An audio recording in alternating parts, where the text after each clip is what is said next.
Crypto Nation and mining family, what is going on? What up, what up, what up? What's going on, all you happy hashers out there?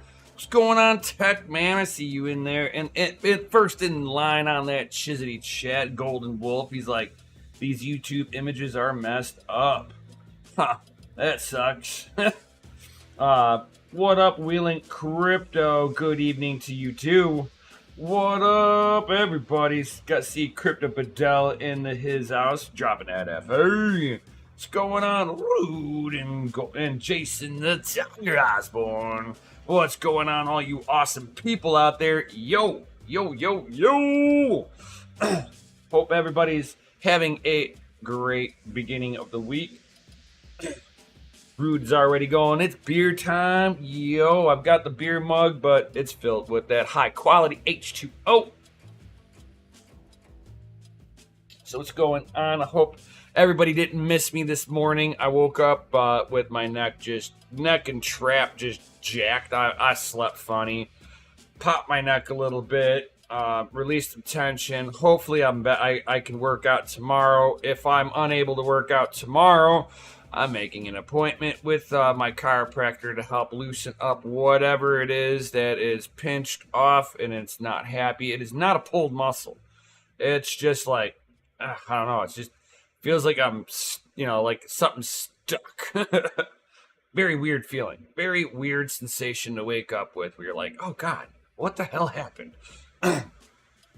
So, let's go ahead and just dive into today's topics. Yo.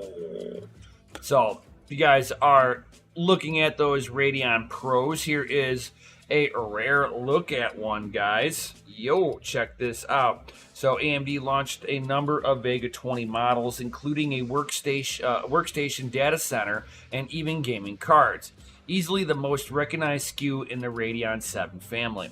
High-end models with 3,840 cores, 16 gigabytes of that beautiful HBM2 memory, with over 1 terabyte worth of bandwidth on these bad boys, which is some of the reasons why that made them such Goliaths on like, whenever you could mine Ethereum.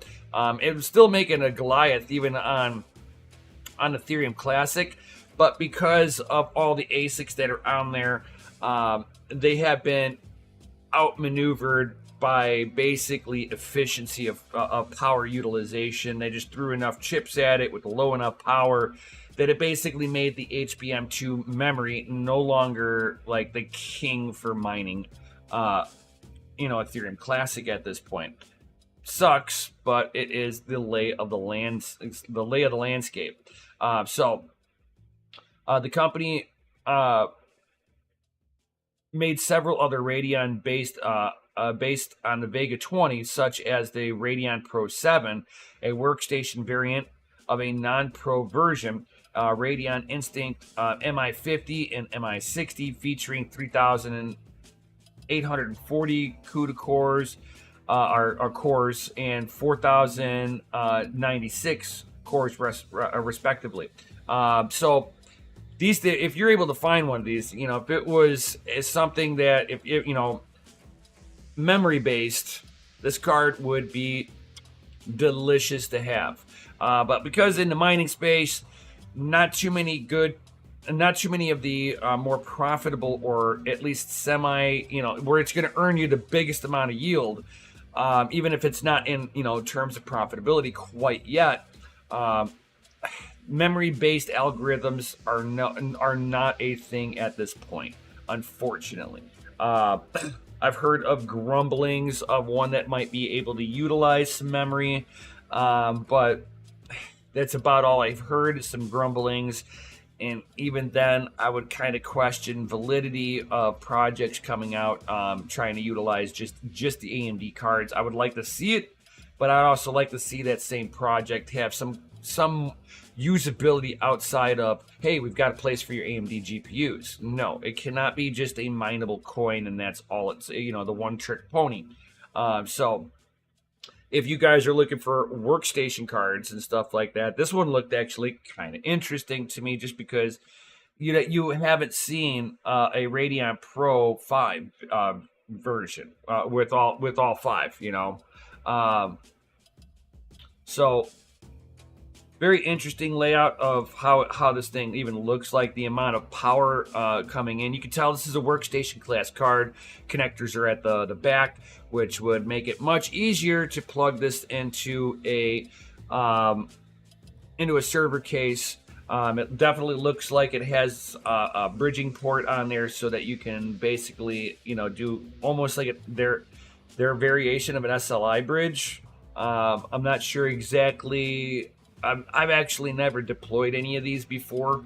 I've done the K80, and that thing was just like a pain in the butt to try to play around with.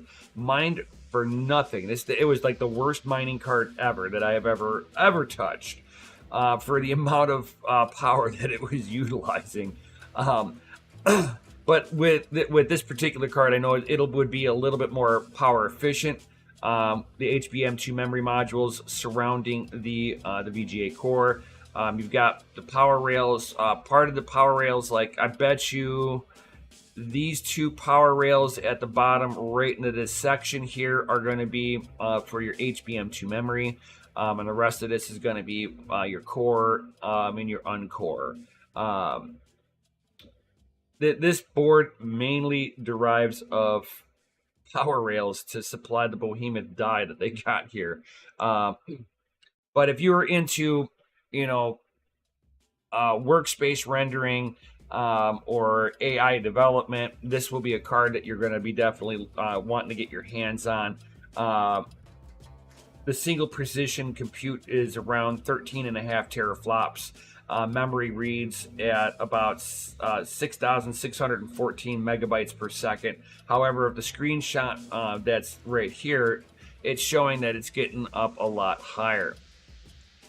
So we'd be looking at 1.7 gigahertz. So the same clock as a Radeon Pro 7, guys. So if you're into like hard to get cards, this might be one that might pop up onto your radar, guys. I know I'm the person that loves to get my hands on, obscure cards and such. Just because, it's like, if you have the chance and it's at the right price, I'm that kind of guy that'll collect this stuff. Rare hardware is pretty cool to me. That's why I do have a K80, which is basically it's two GPUs sandwiched together. Almost like the Vega 2 Duo that they had a few years ago. 2019, they had the dual GPU die on there. I know that they came out with like a regular GPU that had a dual core system on there that my man Gundy has, and he says that thing mined amazing until it basically was outclassed with better efficient hardware later on. Doesn't mean it can't be used, it's just not the most efficient at this point. And now even further on with that, the card that Gundy has, it doesn't have the horsepower in the core. It's outdated at this point. It mined a lot of Litecoin back in the day, I'll tell you that. That was, some of the cool stuff that they used to do back in the day, dual die GPUs and stuff like that. And over time, they've just kind of gotten away from it because they've made more efficiencies within a single core setup on there without adding in complexity, because the complexity would make really weird instability issues over time. So that's, but to see some of this stuff, I mean, it's not going to be anything that I'm going to mine with. Not worth it, guys. Absolutely not worth it unless there is another mineable coin that's going to be very much memory band with focused, like Ethereum Classic, something down those lines. As of right now, there is nothing that I would even touch this card with. I have no purpose for a workstation card unless I was sitting there doing a lot of video editing or Blender renders. So another cool thing coming out, guys. Bam! Noxua presents I hate their naming profiles on this, but the NH for the Noxua L9A AM5 low profile. So the AM5 socket It's going to be a low profile cooler. So if you're trying to put this in, you're building out with a new CPU that is not on the high end. We're talking entry level. You put the big bad dogs onto this cooler, and you're going to see how much it thermal throttles. You're going to leave a lot of performance on the table. So if you're looking at doing a small form factor build, you're going to be looking at this particular cooler. If you're not, you're going to be looking at a smaller, compact water cool, AIO system, right? You're going to be doing this on the lower wattage chipsets. Anything that's going to have high compute, high wattage, it won't take this cooler very long to start thermal throttling. So also just know, if you're doing a small form factor build and you're using this stuff, you're always giving up performance anyway. So if you're not looking for top tier performance, you're just looking for a computer that works and it fits in a small little spot, this might be a helpful solution coming in their doo-doo brown and their black, guys. Yo, I would always do the black, because when in doubt, black it out. I think that they should always be offering this. This is just sensual. I like it. I prefer the murdered out look over the poo-poo look, right? That's just me, to each their own. I mean, it is a very small pancake design, so don't expect that this will probably, did they even say their wattage that this thing could even handle? I'm curious. Up to 130 watts. So realistically, anything above 90 watts is going to start having performance issues. That would be me. I would be I would not be putting the big bad dogs on here.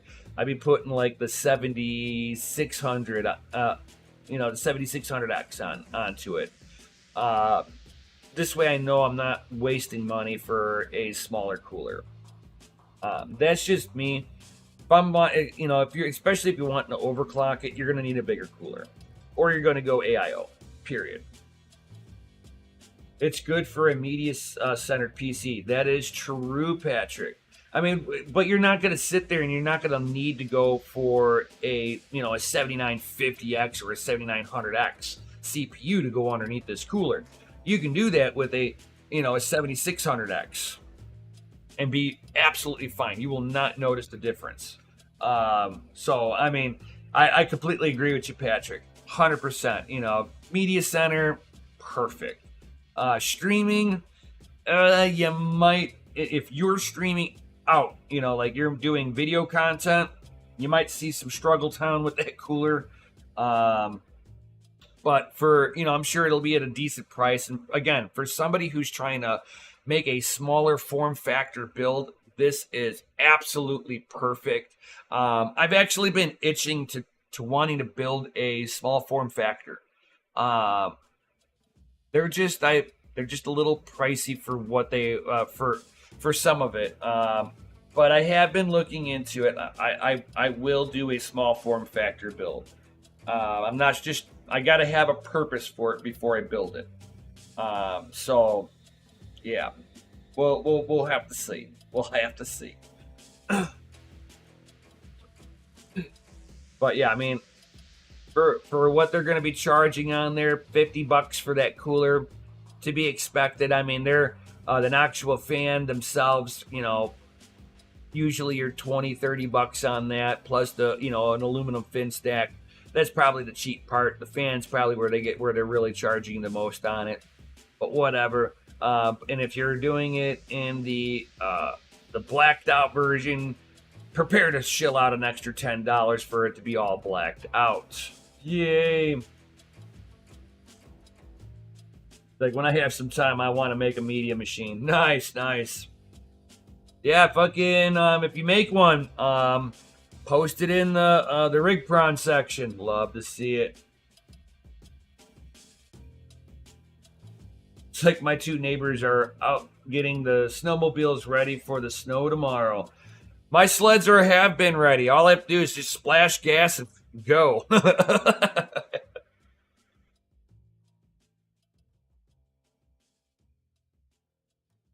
Oh, nice, nice.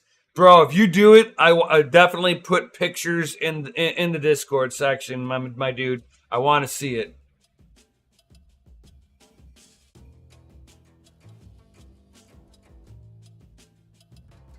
380, okay, for a 3070. Actually, that's not too bad. 300 to 380. You're probably in a good spot right there. I would say that's probably a pretty decent price, Golden Wolf.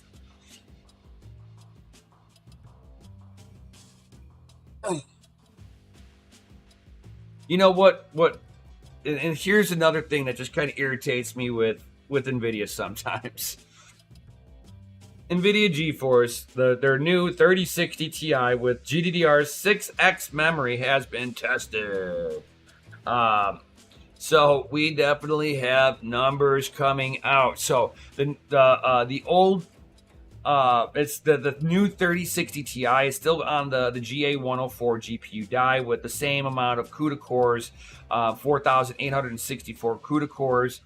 So core-wise, everything's the same as the original 3060 Ti, right? Except for where it comes down to the memory.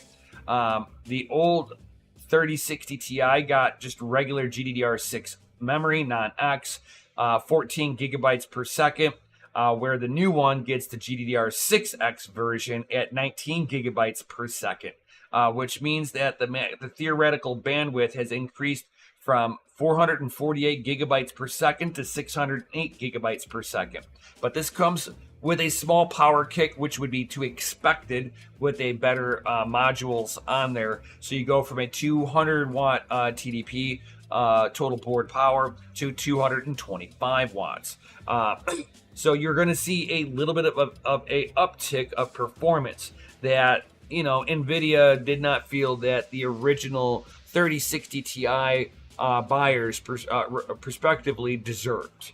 Whenever they're trying to sell off old stock because they don't want to be sitting on inventory, then they start greasing the wheel for the prospective buyers to possibly buy this, and basically give the middle finger to everybody that had purchased it before, going, oh, you should have waited, type of deal. It's like, bro, if you're gonna make a product, make the same fucking product from start to finish. Don't be sitting there and creating a basically a new product stack after the fact and trying to label it the same thing. Because with the with that big of a bump on the memory, you're gonna see it's gonna behave more like the 3070, between like a 3070 and a 3070 Ti now. Because of that, you got to remember that the 3060 Ti was neck and neck with the 3070. This basically just pushed it over the hill of that. The 3070 is now less than this product. So for everybody that was buying these cards originally, this is just how NVIDIA abuses us. Just like how, they're no different than Apple, and how Apple abuses their customers too. But it's like, and again, it's gonna mine a little bit better because, and a lot of people don't realize it, that if I can get my memory, if I can get the potential memory frequency up higher, that will allow me to bring the core frequency up a little bit higher. So my theoretical overclocking is probably about 30% higher than it was previously. I mean, you're not talking like this huge leap and bound thing, but if I'm able to put 30% more of an overclock on there, I should see probably about a return of about 15 to maybe 25% performance return because of that. But when it comes down to gaming wise, I'm sure they're going to throttle it in different ways, so that some of the frequencies won't really blow past the other too far. But it's like you are seeing small little upticks. 1080p, everything should be pretty much neck and neck on that. The new 3060 Ti getting about 2 to 3 frames per second better. 1440p, getting about 4 frames per second better. And then at 4K, you're looking at, about 4 frames per second more. Is that gonna, we're talking basically a rounding error when it comes down to it at the end of the day. But where it'll help out if you're doing VR stuff, it will help out with that, with having a little bit faster memory on there. And because I can overclock it a little bit higher, if I'm mining with it, I should see a little bit better of a spread if I were to get my hands on one of these. If not, I have no way of testing it at this point, but I'm factoring in that I should see about a 15% improvement over the older 3060 Ti. Does that account for the pricing that it's going to come out at? Probably not. The value behind that, it is not there at this point, especially for trying to kit out and build for mining. Now we are getting better. We are getting back to where mining is becoming profitable once again. And then to each person, they're going to have to make that decision. Is the new pricing on this card, is it going to be worth it? Because damn well that they're going to come out with this card and they're going to try to get their money's worth out of this, guys. So know that you're going to be paying the NVIDIA premium in order to get the new GDDR6X memory modules on there. So just kind of keep that with a grain of salt down there. Let's see here. What are you guys all talking about? My rigs are all here. I would put spacers on the A70 was sagging a little with the fan was making a tick, driving you crazy. Damn, that sucks. If the GDDR6X 3060 Ti is priced right, it might be a great mining card. Exactly. Maybe. I doubt it though. I really doubt it. And then from the way that NVIDIA is looking at it, they're looking at about a 6% increase in gaming performance. I think with mining wise, it'll be a little bit better, but not more. I don't think it'd be more than 15% overall. That's like kind of where that'd be on the high side. Would be 15%, I believe. But it's like we're talking about a better overclocking for sure. But that overclocking doesn't always equate to linear performance, because you start having to have more power usage, more denser cores in order to get that performance gain. Otherwise, in order to get that gain off that same card, you're going to be pushing all the wattage through it, and that kind of defeats the purpose of trying to be efficient. And they were already talking that the TDP on this is going to be 25 watts more. So we already know it's going to be pushing more wattage. Does that mean it's going to be more efficient? Not necessarily. Like Aven, Flux, Meowcoin, Radiant, all on one card. Oh, good God, no way. I think they are available in Southeast Asia. If so, I need to check the price. For sure, I believe that they are kind of they have been spotted, but I haven't seen where anybody's been grabbing them quite yet. So until then, it's hard for me to sit there and say, "Yep, go get it." But I'd like to see what the pricing is on this. If we're looking at a $600 card, to me, that's not worth it in any way, shape, or form. And for everybody, we all know liquid metal, and we all know that we've all used liquid metal on our CPUs. And, some people might be like, well, I know how to play with liquid metal. Shouldn't be a problem, right? So let me go ahead and put liquid metal on my, let me put liquid metal on my CPU. Now, in a CPU application, this works beautifully, right? You can do liquid metal on the from the CPU to the cooler die, but you don't want to do it to straight copper, and you don't want to do it to straight aluminum, guys. A lot of people don't realize what it all does. Most of the time, where we see a lot of people using liquid metal is during delidding applications, where they actually delid the CPU, replaced the thermal interface that they have between the core die directly and the heat spreader plate that you see when you're looking at your CPU on top. Or they'll put it in between the CPU and the cooler itself for the best thermal conductivity. Now, if you're doing like liquid nitrogen or something like that, where you're doing extreme drop in the temperature, you don't need to put liquid metal everywhere. Usually with extreme overclockers, they're just putting it. They'll delid it, put it in between the CPU core and the heat spreader, and then they put in some thermal interface that reacts better with the super cold touching the cooler itself. That's nothing that liquid metal is going to be really good at, is in contact with the subarctic of liquid nitrogen. So usually you're putting in something like, Hydronaut, Cryonaut, it'd be like Cryonaut, or you're using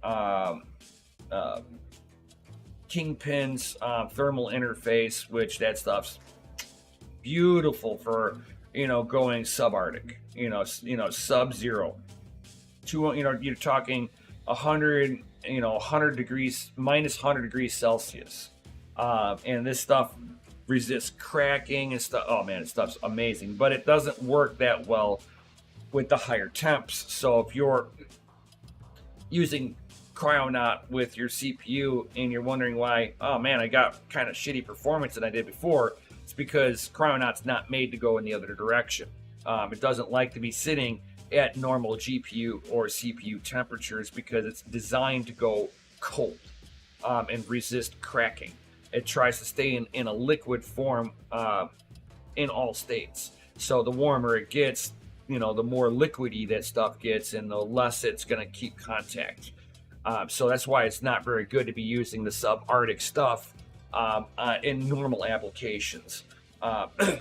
Same thing with, utilizing liquid metal.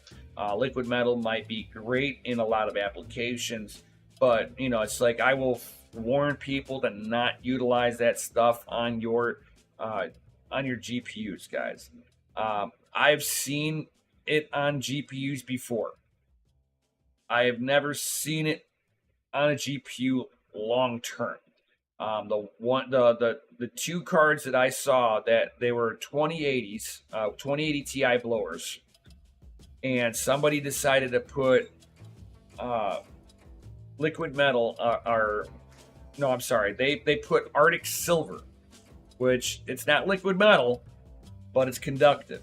And I've seen what that does when components are not protected, and this stuff touches other components, shorts it out, shorts the memory modules out, and then you get artifacting issues and all this stuff.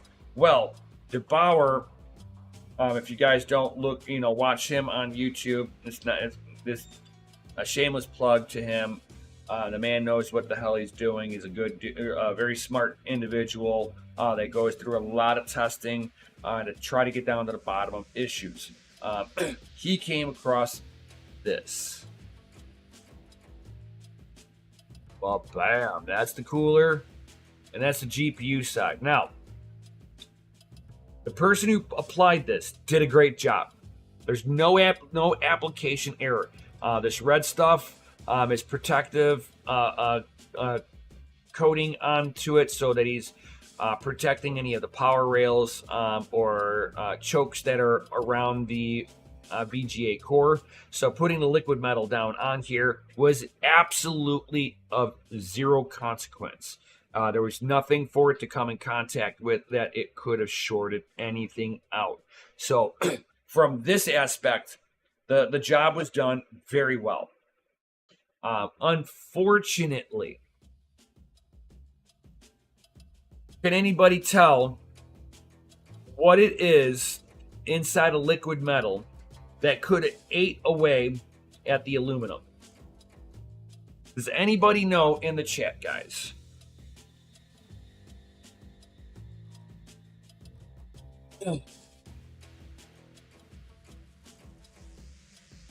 Does anybody have any ideas? Let's see here.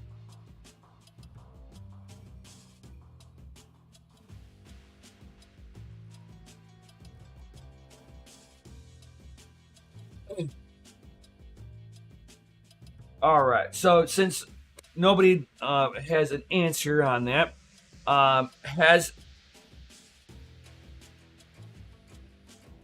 that stuff that you don't take on a plane with you? Actually, if you guys have ever seen on YouTube at all what gallium specifically does to aluminum, you can take a little bit of gallium and put it onto like an aluminum can and let it cool down and solidify a little bit. You'll be able to basically, you'll take the gallium off because it won't bond to it. And afterwards, you'll be able to take your finger and poke right through the aluminum. It basically eats away the aluminum. Liquid metal has a small part gallium. So basically that is a big reason why you should never use a liquid metal while having an aluminum heat stack. Now, why does it work with the CPUs? Because you're not looking at aluminum. Majority of the time, your CPU cooler is copper coated with nickel. So it's nickel plated copper is what you're playing with on the CPU, and is reason why you usually do not have any issues utilizing liquid metal with a standard CPU cooler.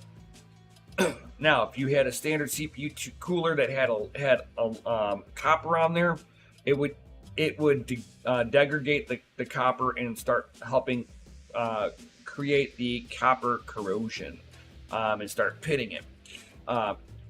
Where on aluminum, the gallium just eats it away. It's like nom nom nom nom nom. I'm not kidding. This is what it does, and anything that, and this is like it's just soaking into the metal with the gallium. So as it starts soaking in, it'll just start flaking off, and you can see just down the edge here that it's still kind of working its way into it. And this is beyond the die on this side. It's just the gallium soaks into the aluminum, and once the process is started, it's slowly gonna eat away across the entire finish of this, and eventually have gotten underneath the thermal pads for the memory modules. So this individual sent the GPU into debauer, going, hey, I was having performance issues. It was running fine for a while, and then the temperatures started kind of creeping away from it. And the temperature started creeping away because of the fact that the aluminum was basically starting to gap away from the VGA core itself. It's like, Patrick, I need to scuff up aluminum pretty good under oil so that I can braze it well.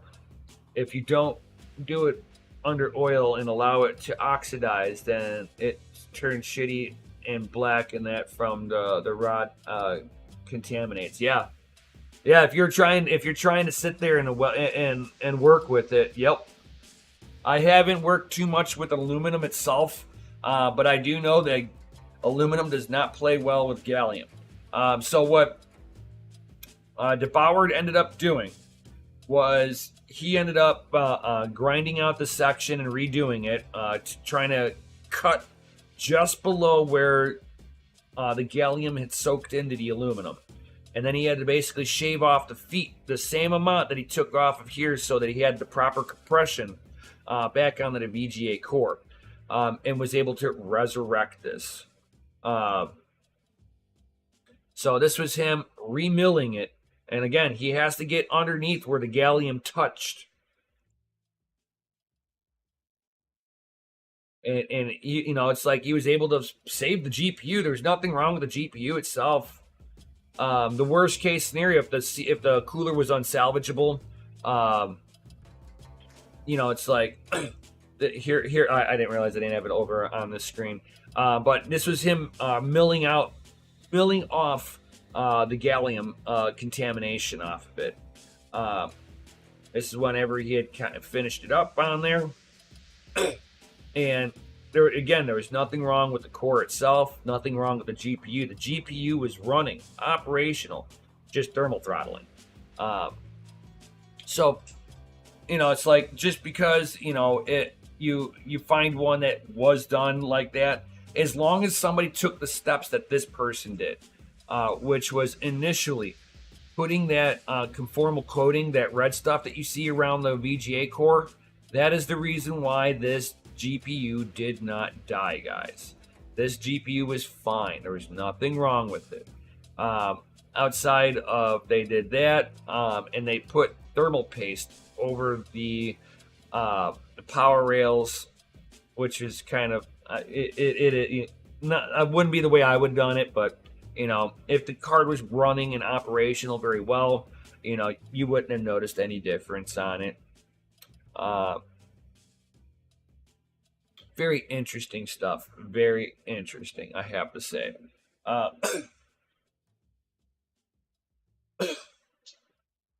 It's like it reminds me of pewter and base metals. Yeah, for sure. So moving on along here, guys. It's like, yeah, you can cut away the contaminated aluminum and fill it with rod and then mill it. Yeah, you could do it that way too. I think he just milled it off and then milled the risers down for the same amount that he took off the cold plate, and put it all back together. And the card was sent it back to the viewer, which was awesome. You know, help that guy out. Be careful when you're buying stuff off of eBay, because this was an eBay buy. So this guy didn't even open up the card. He had no idea that any of that was done. But it was done properly. It was done properly to a point. It would have been better if the guy would have nickel plated the cooler, but probably the guy didn't realize that liquid metal carries gallium in it.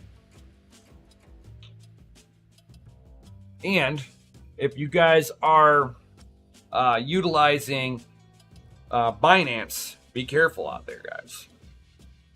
So Coinbase director Connor Grogan speculated it could be either a rogue employee or a trader that might have access to the losing API. So basically what they were noticing is that a coin right before a coin gets listed, somebody's buying it up, and then after it gets listed, they're dumping it. So they're buying it at the initial token price before anybody else is, and then dumping it as it gets listed out on the Binance.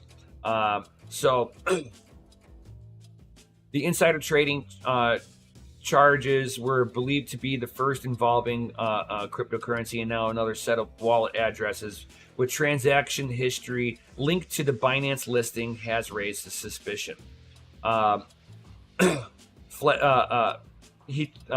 Grogan, the director of Coinbase, took Twitter to flag the transaction activity of a few anonymous wallets over the past 18 months.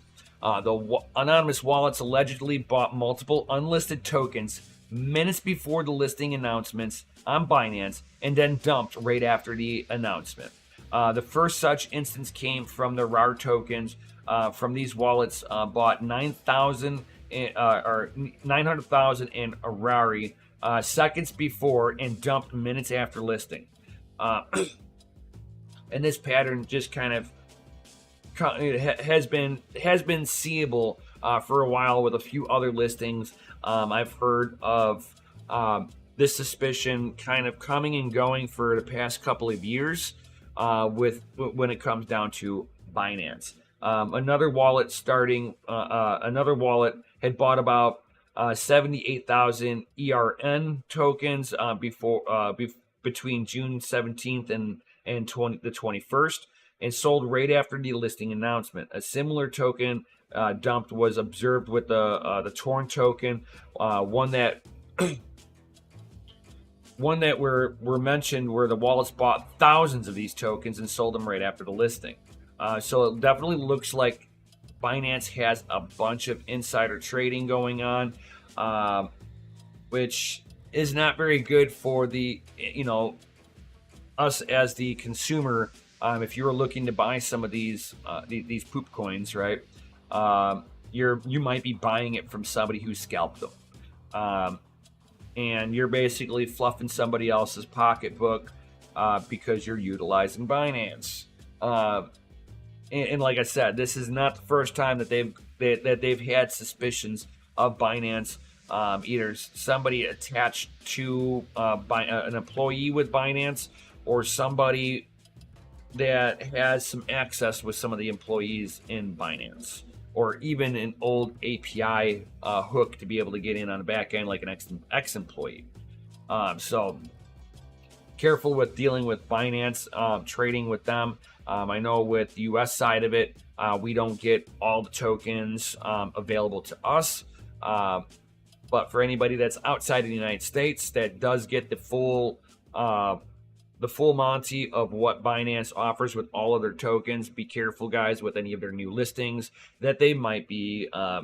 You might be the liquidity for their big super whales on the back end. So always be careful with that.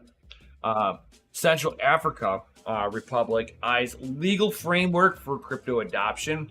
This one's a good one.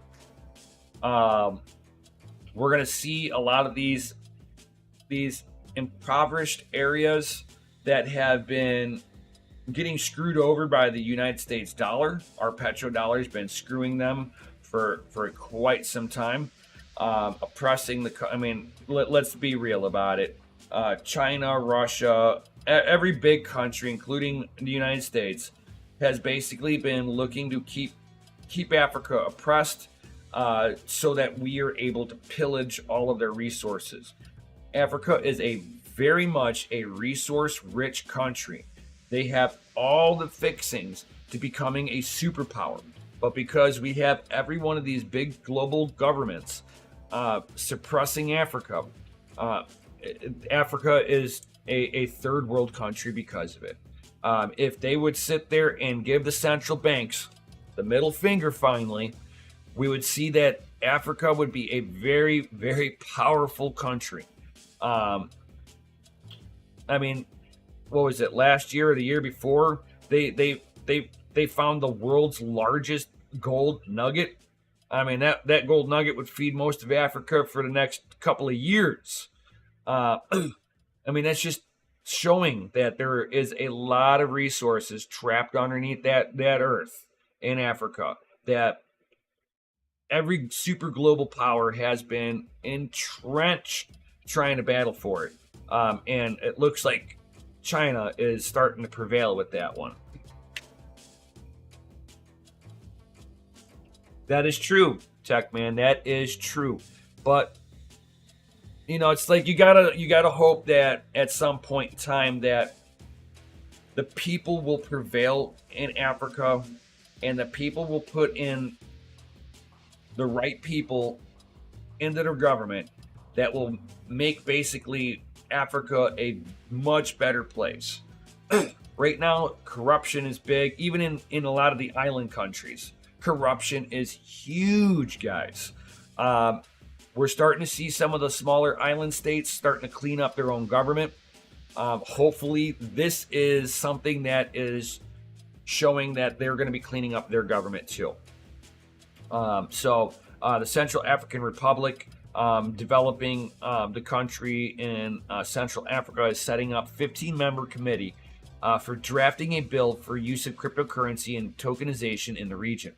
And people don't realize that digital currencies are already big in Africa. So this is another step in the right direction, and hopefully they break free of the central banks that have been choking them out moving forward, and keeping the corrupt politicians and the corrupt leaders in power in Africa. This is all due because these central banks and governments are ensuring that these horrible people stay exactly where they're at, because it's good for, the United States, China, Russia, everybody else.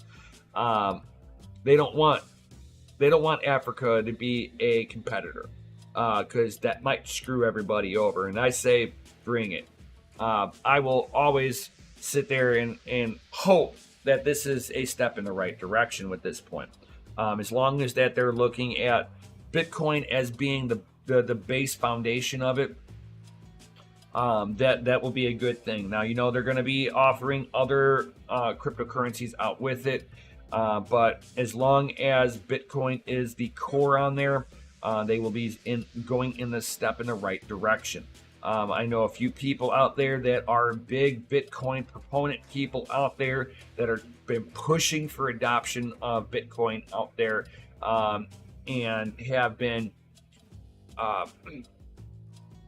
basically sitting there and talking with all these governments, going, "This is how you break free. This is freedom." Unfortunately, you're also going to get some poop coins putting into there, because people are going to get a little greedy there, and they're going to be like, "Oh, but I can make money over here doing X, Y, and Z," and it's like, good luck. When you get burned, let us know, and we'll help you undo the mess that you made. I mean, it's all you can do at that point. Not everybody can follow the footsteps, of El Salvador, right? With their access to cryptocurrency, the monetary barriers that exist now will disappear, and that is true. Any sanctions anywhere in the country, they will be able to sidestep it. Any issues with spending the native currency will be sidestepped, because you don't have to deal with the corrupt currency, especially if you're dealing with Busy Bitcoin. The main objective measure is adopted by the government, being the development of the national economy. And that's where I kind of cringe a little bit, and that sounds more like they're going to try to implement their own digital token, which won't be any different than the corrupt money that they already are using. So as long as they focus in on the Busy Bitcoin, overall, they will be doing great.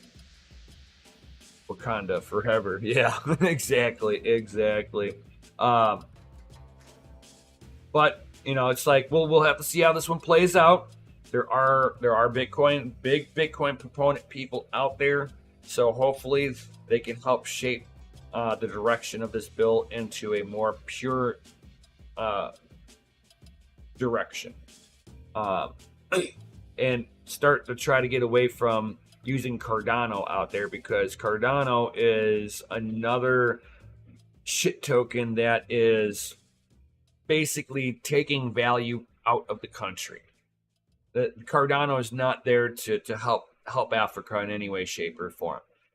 Cardano came into Africa to help track the smartest minds in Africa. For what?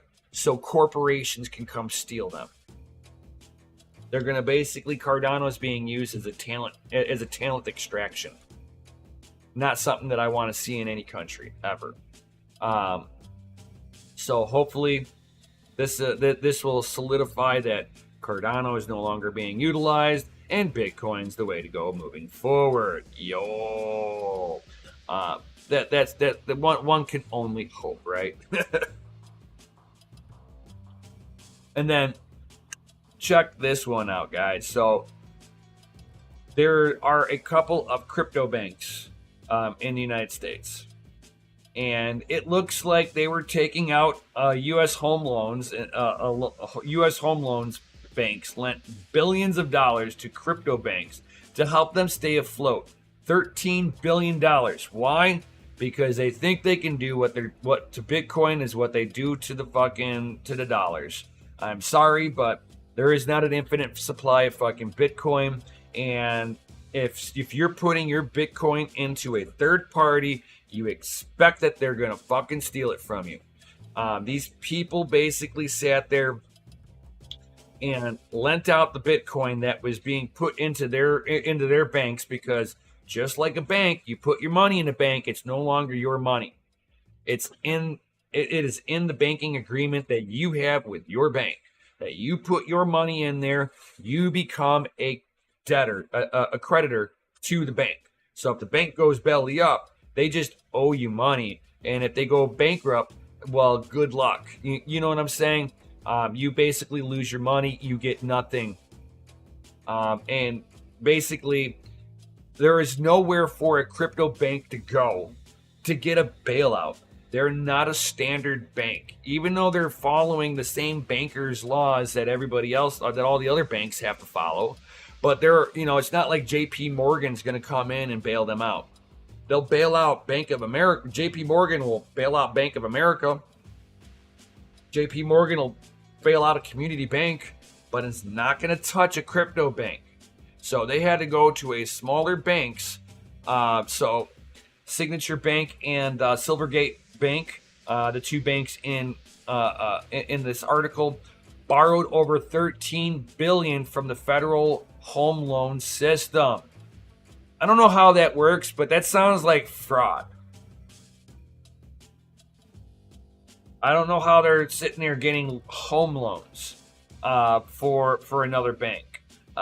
This is all part of this would be part of the repo market, where they would have to have so much on their balance books. But they were basically trying to stop it from a complete bank run, because if a bank run hit these two banks, they would go belly up, guys.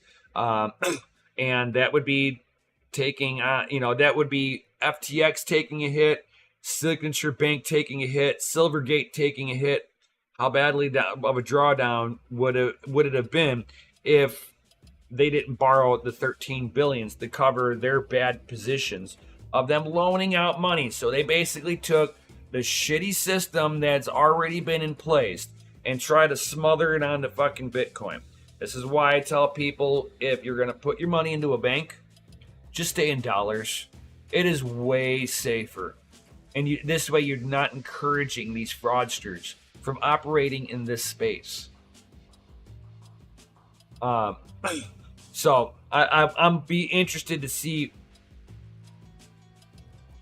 how this is going to hit them back. The entity reported nearly a $10 billion to commercial bank Signature in the last quarter, making it one of the largest borrowing transactions by a bank in recent years in 2018. Signature received approval from the Department of Financial Services of New York for its blockchain-based digital platform. The second bank to request funds from the federal home loan was Silvergate, receiving $3.6 billion in the last quarter. Silvergate experienced significant outflows of deposits and took steps to maintain cash liquidity, including selling debt securities. The net loss attributable to the commission shareholders in the period of sum of $1 billion, guys. This is why we do not use banks. We're supposed to be anti-bank, guys. And if you put your money you put your crypto into a third party, you deserve everything that's about to happen to you. I will say it and say it time and time again. If it's not your keys, it's not your crypto. There is no FID insurance that's going to sit there and cover you if one of these banks or third-party holders go belly up. It's like, how many times do people need to lose money in the last, over 10 years? People have been losing money by trusting third parties with Bitcoin. We need to break the cycle, guys. There is no reason that anybody should ever be utilizing a third party. If you have Bitcoin and you don't know how to, if you're going to get into Bitcoin and you don't know how to use a core wallet, that is step one. It is super simple to run a core wallet. You just merely go to bitcoin.org, you download the Bitcoin core wallet for your PC, whether it's Linux flavor or Windows flavor, it doesn't matter. Depending on your CPU, depends on how quickly it downloads. Make sure you have 500 gigabytes worth of freed up space because you're going to be downloading the whole blockchain.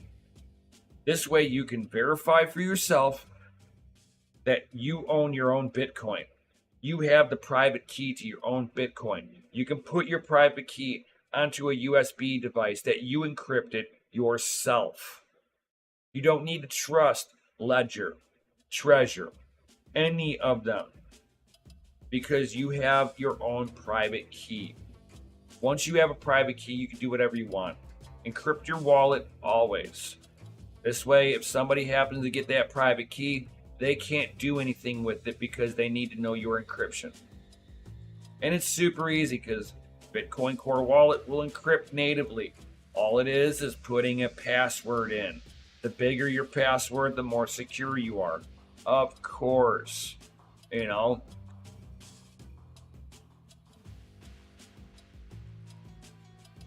FID insurance, you'd have to have up to $250,000 in protection. Yeah. Yeah, FID insurance can't. Let me correct that one, Kyle. So Kyle Rosa thinks that it was like 20. They can't even cover 20%.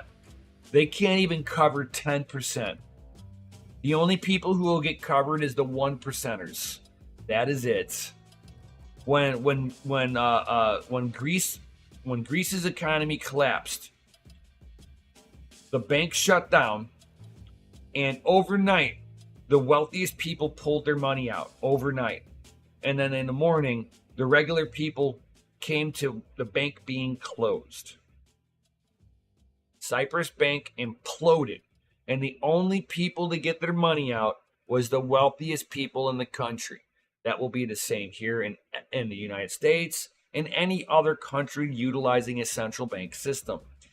They will be the only ones to get their money out. You guys, me, we can all pound sand. Nobody will be able to get money. It doesn't matter how much insurance they have on there. We lose every single time. Every banking system that has collapsed has shown just that. That you lose, the rich get their money, and you don't. Good luck. You should have had other ways of means of production, which is horrible.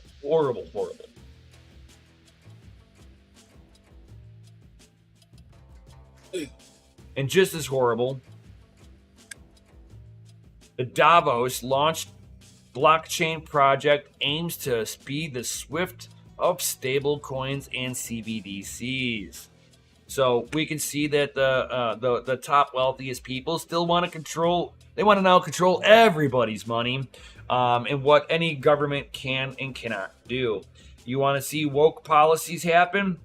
Watch what happens when Davos sits there and does what they want with this one. If Davos wins, we basically will be ruled by the top small handful of people in the world. Will be controlling everything. All means of productions will be controlled by them. And this just makes the whole necessity of Bitcoin and Bitcoin only a more necessary target, because they can't compete with Bitcoin and they know it. They're going to compete with something that the United States set up. If they dethrone SWIFT, that will basically dethrone the United States.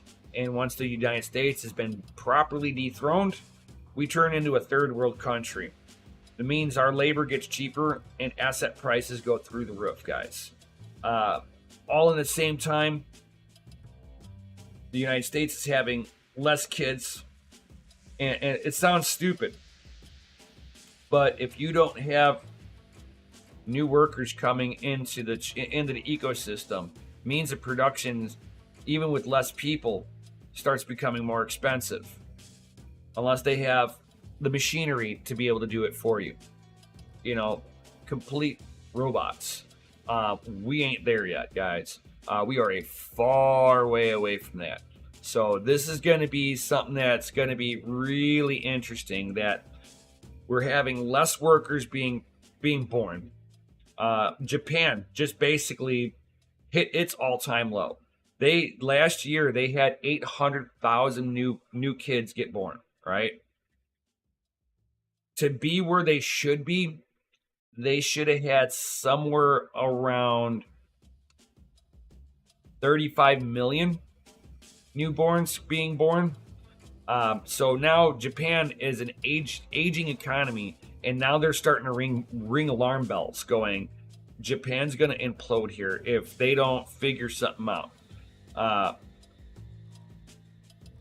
And if they implode, guess who's going to take over? China. I'm just saying that the ramifications on this one, you don't even have to have a tinfoil hat on it. What's going on in China, in Japan, they're having less and less kids. Their workforce is starting to age out.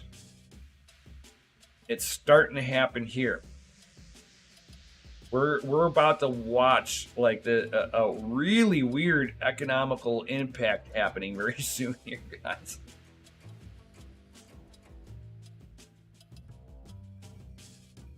"50 years, there's no Japan anymore." Yeah. If they keep going on the direction that they are, in 50 years, Japan's economy won't even be able to support a fart.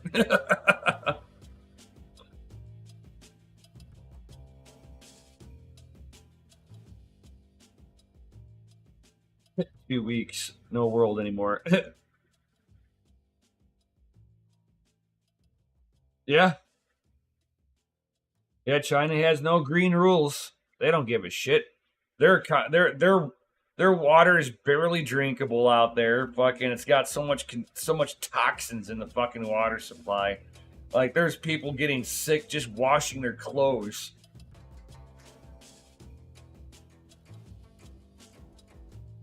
No, it means everybody needs to start having more kids. What up, Red Panda? What's going on, my dude?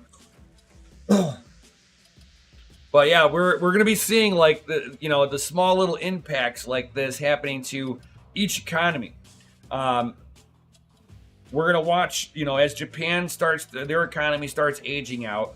We're gonna watch that economy die off the rest of the way. I mean, Japan's economy has been a zombie economy since the late 80s anyway, whenever the United States screwed them over. We waited a couple of weeks to pay a loan to Japan that we owed, which put Japan into a default situation, and now they've been on a planned demolition of their own economy since the 80s. So they're 32, 34 years, something like that, of a controlled demolition of their economy. Where Japan, the Japanese government, owns 80% of all assets. Let's just keep that in mind. That's why their economy is flatlined since the late 80s. And that's the only way they were able to control the drop in the economy. Instead of just letting it naturally happen and let it go through a natural cycle, they prevented it.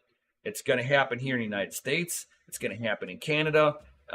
Mexico, I think they'll just let it happen. If the market crashes, they'll be like, "Oh, this is healthy." Some of your smaller countries, they won't be able to prevent an economy crash. So this is something that what's going to be, a lot of people are now ringing the alarm bell that we're looking at another depression, guys. So make sure that you got your gold, silver, and Bitcoin, guys. Moving forward, this is going to get a little bumpy here. We are just in the very beginning stages of looking down down the hill of a Great Depression. This might be the greatest depression because we've been printing money since 2008 to prevent the crash that is, we've, instead of letting the economy crash in 2008, we printed ourselves into an everything bubble. Well, eventually the bubble has to pop.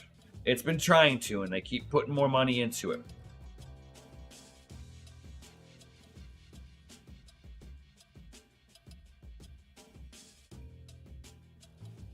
Yeah. And that's what they're trying to do here in the United States. They're trying to have an open border policy here too, because they're trying to hide the idea that our population is starting to age out. A lot of Democrats are not having kids. They're having vasectomies. You have women that are getting sterilized themselves. So men and women in the United States are getting sterilized. They're aging out. Here it is. I'm in my 40s. I have no kids. It's not like I'm not part of the problem here.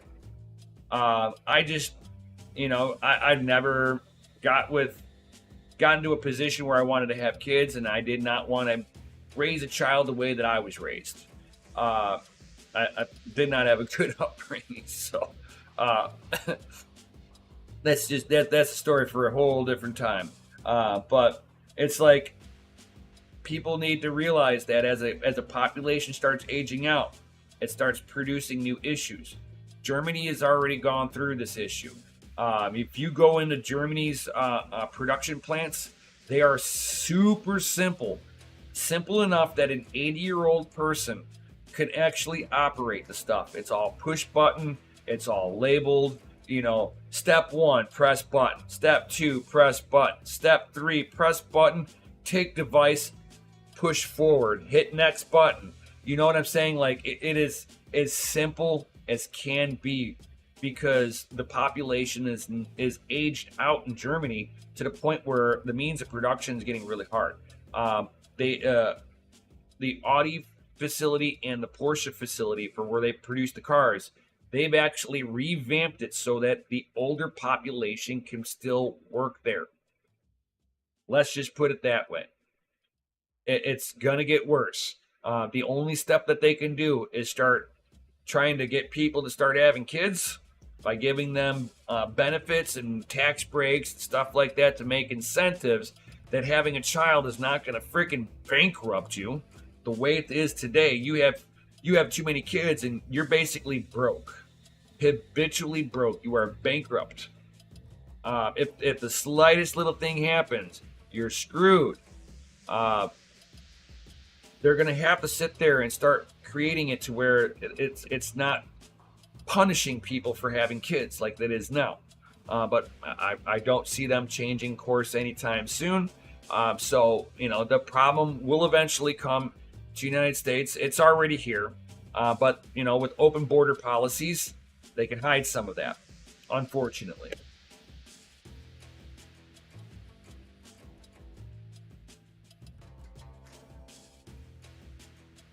Oh, wow. You got 20 plus of your wife's relatives coming from Vietnam. Damn. 15 to 20. Damn, that is. and it's like, and if you do that enough times, now it doesn't show that, it still shows population growth, right?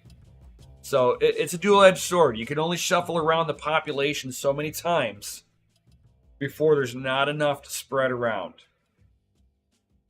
Eventually, this will catch up. This is not a very good direction of the way that the government policies are pushing things. We'll see how this goes. We shall see how this goes, guys.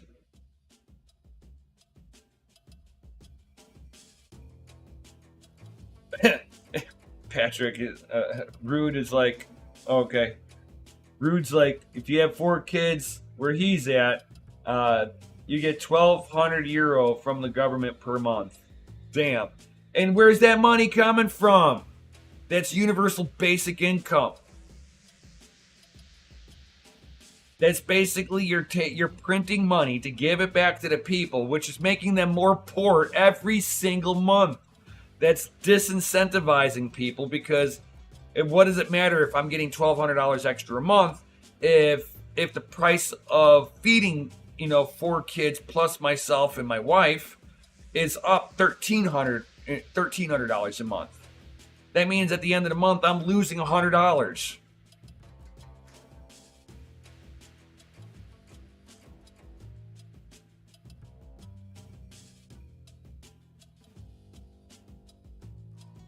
It'll be interesting in how the economy looks like, in the next couple of years, with with all these bad policy makings of governments just doing endless printing, guys. Endless printing. Oh my gosh.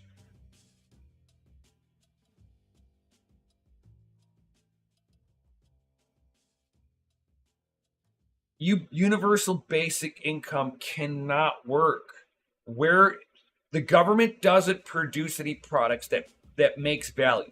So in other words, you have to steal it from the working class people who are producing value. Otherwise, if you're not stealing it from the people directly through taxation, you're stealing it from them through printing. So either way, you're stealing from those who are making value to give to those who are producing kids or producing no value. Like unemployment, fucking food stamps, fucking Social Security. These are all things that are helping to devalue money. So if the money becomes shittier over time because you're giving away money, how is UBI a good thing if it's devaluing every dollar being spent?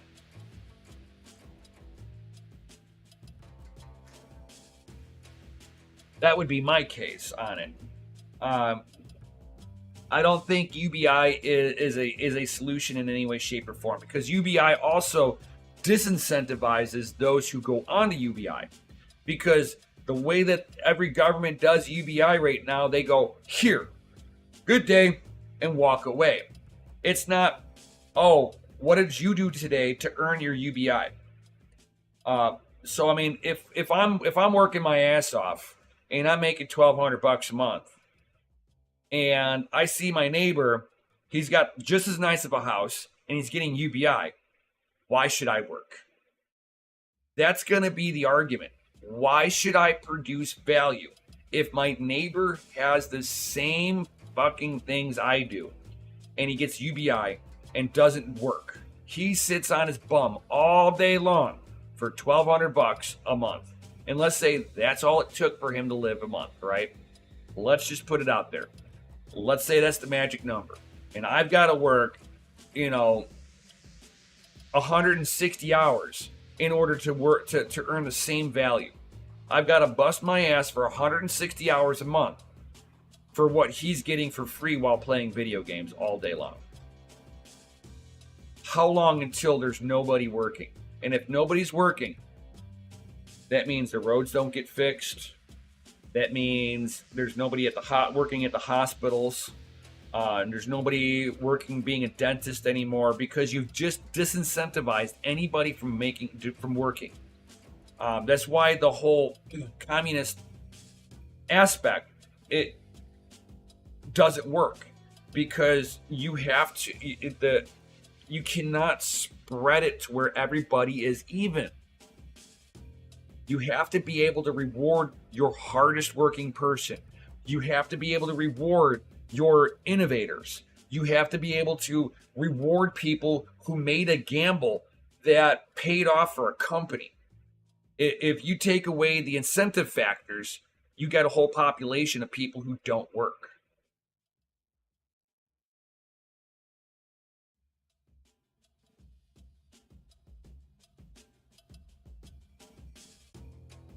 I mean, that's because that's basically what they did with the paycheck protection loans during COVID, right? They gave away millions and millions of dollars to very wealthy businesses. Very wealthy businesses. They basically been giving these big businesses UBI. Take for instance, let's pick on a big corporate company that's been getting universal basic income since the 80s. GE Electric, GE Capital, any of the companies under the GE branding. They are zombie corporations subsidized by the government. GE used to produce amazing stuff. GE now doesn't produce anything but a stamp of approval. They don't make products anymore because they are subsidized by the government. Why worry about making a product when the government will pay me? A lot of people used to work for GE. They used to make jet motors and stuff like that through GE. And a lot of those people have lost their jobs because they were subsidized. And why, it's like, oh, I don't need to worry about it. Taxpayers will pay me.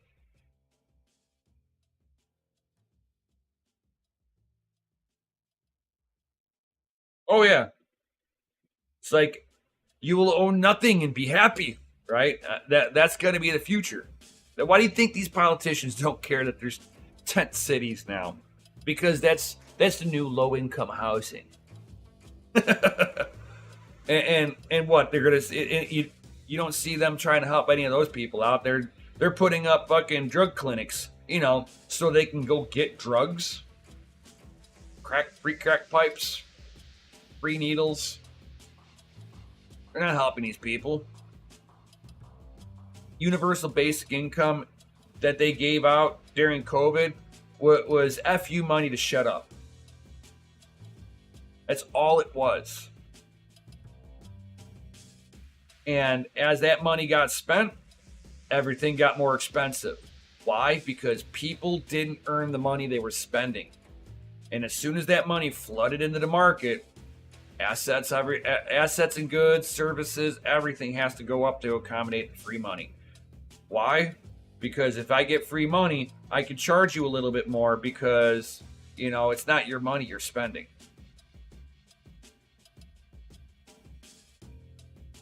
Oh no, Pan. Out in the freaking cold? Are you kidding me? What are they doing? Building like igloos and stuff like that?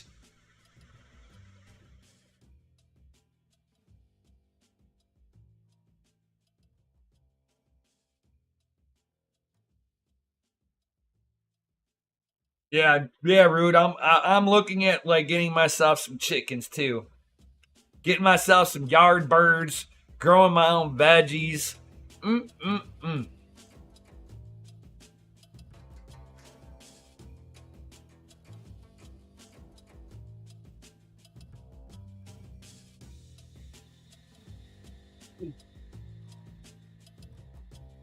Oh yeah, Golden Wolf. Amazon and Microsoft just dropped 5,000 jobs each, and this is just the beginning, guys. Just the beginning. They were all subsidized. They don't need the workforce. Look at Boeing. Boeing has spent 97% of its profits over the last 40 some odd years, almost, on stock share buybacks. And we bailed them out. The U.S. taxpayer said, here, our poor people can be a little poorer. You need this, Boeing. Because they were afraid of Boeing declaring Chapter 11 because they didn't want their friends who were the CEOs to lose their jobs. It doesn't mean that Boeing goes out of business if they file a Chapter 11. Chapter 11 is a restructuring settlement agreement. They don't go bankrupt. New owners step in, buy the company pennies to the dollars, and then fix the business. That's usually how it went. But this time around, they didn't let it happen. So now we're watching a whole bunch of horrible zombie corporations that are dictating how the U.S. government operates, because the government doesn't answer to the people anymore. It answers to the corporation. Let's be real about it. And now we have zombie corporations that are gonna lay off millions of people this year. Watch. What we're seeing is just the tip of the iceberg. It's gonna start slowly, and then it's gonna be suddenly. There's gonna be a lot of people out of work. There's gonna be a lot of new homeless people out there. And I wonder how long until basically you have civil unrest. When you have civil unrest, you have civil war. That's how it happens.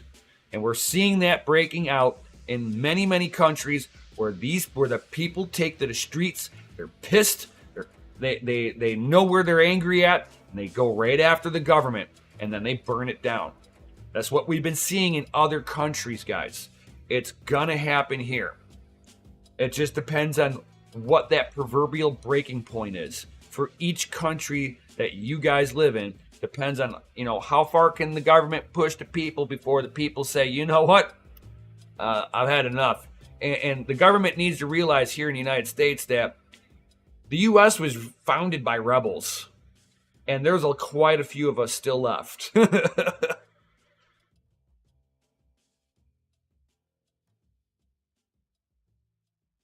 Rude, that is something that can be easily fixed. Chuck Man's like, move here, Rude. I got plenty.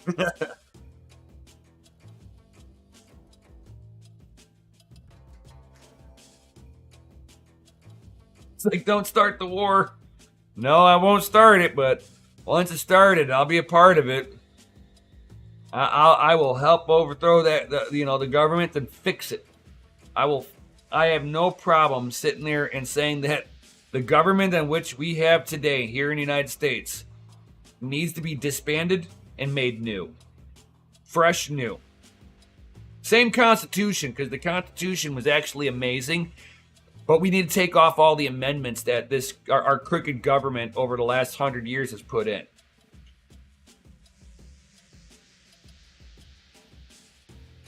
Rich M. So I'm curious, where is the end game? Let's suppose they have their way and people in power rule the world. What does the world look like in 100 years? They have to complete control. Then what? Exactly. It's not going to make anything better. It just means that all the wealth gets extracted in one direction. That's all that it's going to mean. And you have the slave class and you have the owner class. And that's all you're going to have. You're going to have slaves and owners. And the owners are going to allow you a place of dwelling, with 50 other people, and you're not allowed to have kids. Unless you have permission to have kids, but then you have to be put into a breeding camp. It's going to be one of those things. It's going to be real slowly.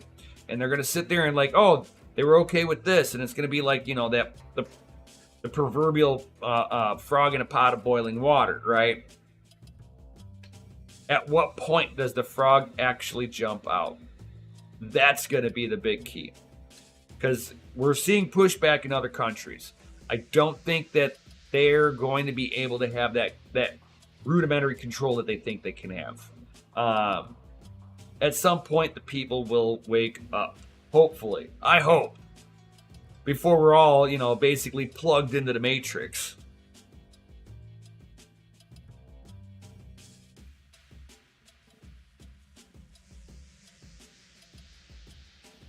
So we're back in the 1800s. Back in the 1800s, at least you knew everything was trying to kill you and you were truly on your own. It's like, I think times were better back then and people were not so crazy.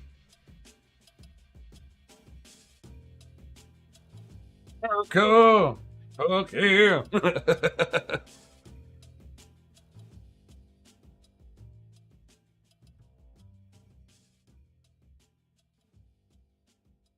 Oh yeah,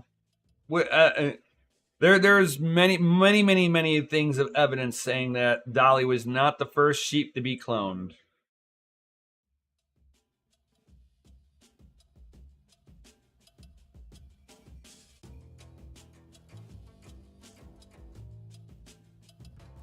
Yep, that is true, Patrick. The argument is, as silly as it sounds, to own physical media, games, and movies that you like is always to have access and are not denied your rights to own property. They won't deny your right to own property. They will not deny your right to own physical things, right? But everything turns into a subscription service where, like iPhones, you don't truly own your iPhone. You are renting it indefinitely, They're gonna make it to where you can't afford things. You're gonna use your government phone, and you're gonna be like, oh, I'm gonna be having a big turkey dinner, but I don't have an oven here at my house. So let me go put in a request for an oven. Sorry, sir. your carbon credits are over this month. You won't be able to have Thanksgiving dinner until next year. Sorry. Bring down your carbon credit utilization.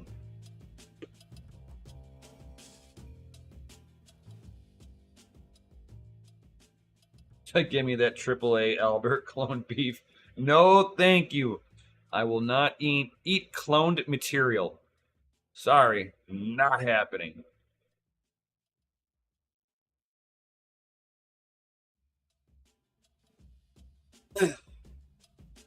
Gas stoves. You won't be able to have a gas stove. It'll be electric. New York's already doing it. Any new construction has to have electric stoves moving forward. You can no longer put in gas stoves in New York City anymore.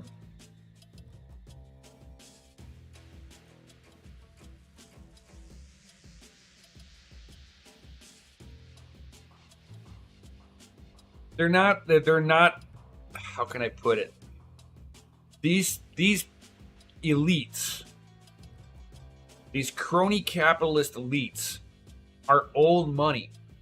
Their grandparents were the smart ones. Their great grandparents were the smart ones. We're now dealing with fourth and fifth generation morons thinking that, oh, because I'm rich and privileged, I should be able to make all the decisions. I went to an Ivy League school. And not realizing that Ivy League school that they went to taught them communism. Because let's be real about this. All colleges are communism. There is a difference between going to a technical trade school where I learn how to do construction. I learn how to work on cars. I learn how to do computer repair. Something like that. Outside of real usable stuff, you're being taught communism. Period. Just remember where the people, whenever we won World War II, the brightest minds from Germany came here to the United States, and they opened up Yale. They helped Yale. They helped Harvard, Stanford, Brown. All of them were infiltrated by Nazis who taught communism.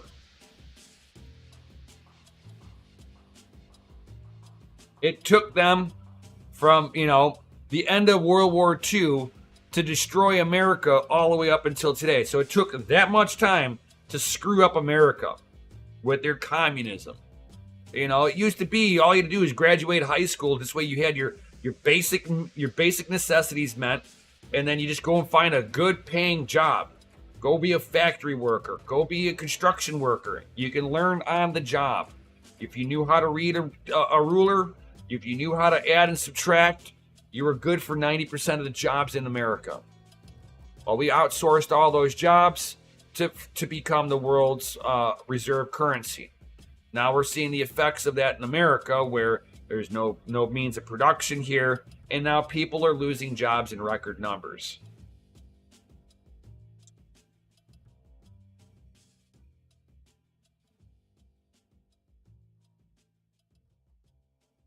Agreed. I did forget. There mostly are second, third, fourth generation that never earned the money. Yeah, and they're fucking everything up, guys. They're absolutely fucking shit up.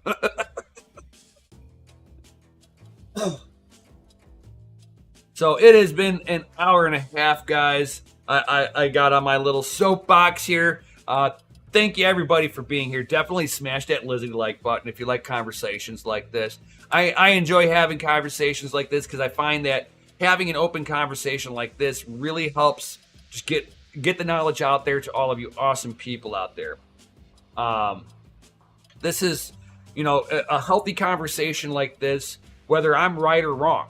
It's like I'm still sharing the knowledge that I have. And if any of you guys ever have knowledge that contradicts something I have, or you're like, hey, look, you missed this one thing, certainly send me the information you have. I don't know everything, so I might get a few things wrong here and there. And if you guys show me that I did get something wrong, please share that with me, and I'll come back and be like, yo, I got this absolutely wrong.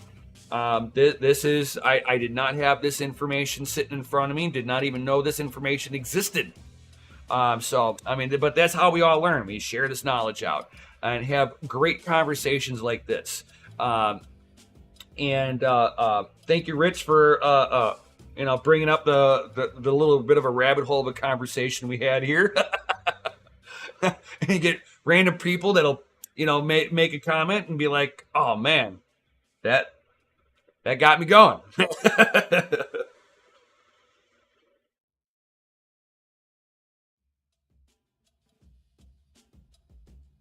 Yeti is in the U.S. as we speak. Oh damn! Hi, it's still, if you still can.